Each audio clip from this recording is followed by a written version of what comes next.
इस वीडियो में बहुत सुंदर चर्चा करेंगे, वो है देव उठनी एकादशी की चर्चा।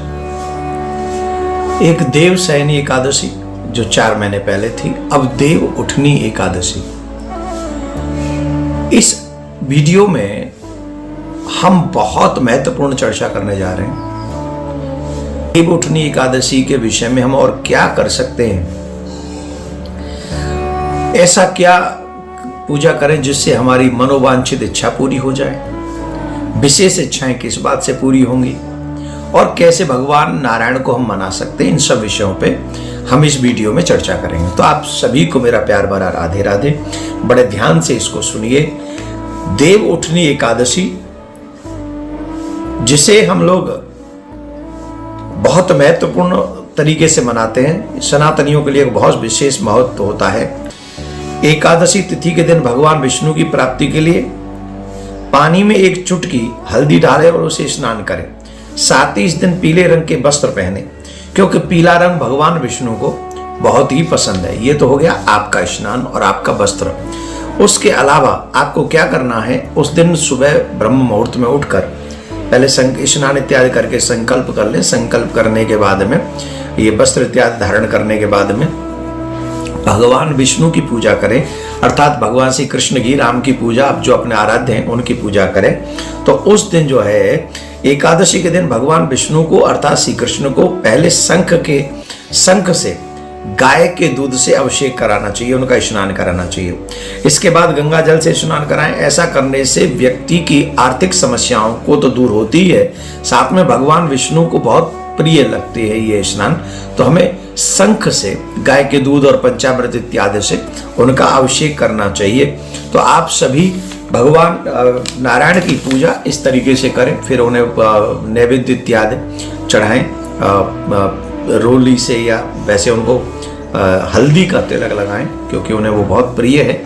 ये सब पूजा करने के बाद संकल्प लें, और जो मंत्र आपके गुरुदेव ने आपको दिया है ज़्यादा से ज़्यादा वो उस मंत्र का जाप भगवान के सामने बैठकर आप लोग करें। देव उठनी एकादशी के लिए माना जाता है कि 4 महीने के लिए भगवान विष्णु विश्राम करते हैं, भगवान नारायण विश्राम करते हैं, जिसे योग निद्रा में जाना कहते हैं। वो 4 महीने पाताल लोक में वास करते हैं, और वहाँ जो 4 महीने सृष्टि का जो कार्यभार है वो भगवान शिव चलाते हैं। 4 महीने भगवान शिव इस पूरी सृष्टि की देखभाल करते हैं, और नारायण 4 महीने विश्राम करते हैं। उसके बाद देव उठनी की एकादशी के बाद ही हमारे सारे कार्य सिद्ध होने लगते हैं। मतलब जो शुभ कार्य हम लोग करते हैं कि भाई शादी हो गया, मुंडन हो गया, नए घर में प्रवेश आदि हो गया, जितने भी सारे कार्य हैं फिर हम इसको करने लग जाते हैं।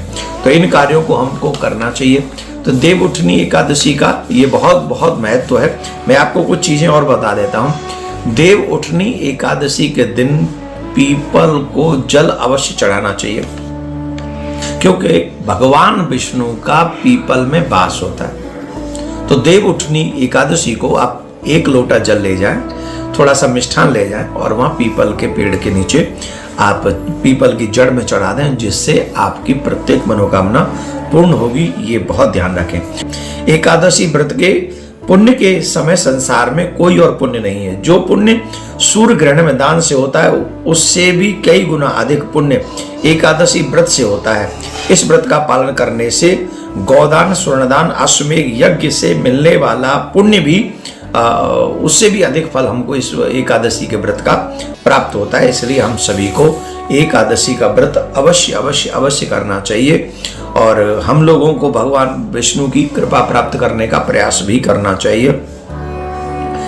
जिनके देव प्रबोधनी एकादशी पर एक विशेष संयोग बन रहा है इस बार, बहुत विशेष, और सभी लोगों को इस बात को सुनना और समझना है।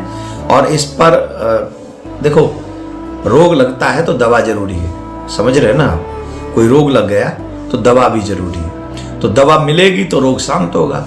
अब हमारे जीवन में तमाम क्लेश हैं, रोग ही तो हैं। क्रोध आना रोग है, लोभ का बढ़ना रोग है, ईर्ष्या का बढ़ना रोग है, पैसे का ना आना भी एक रोग ही है, गरीबी भी एक रोग है। सबसे बड़ा रोग तो गरीबी है। हमारी बात हमारे समाज में सम्मान न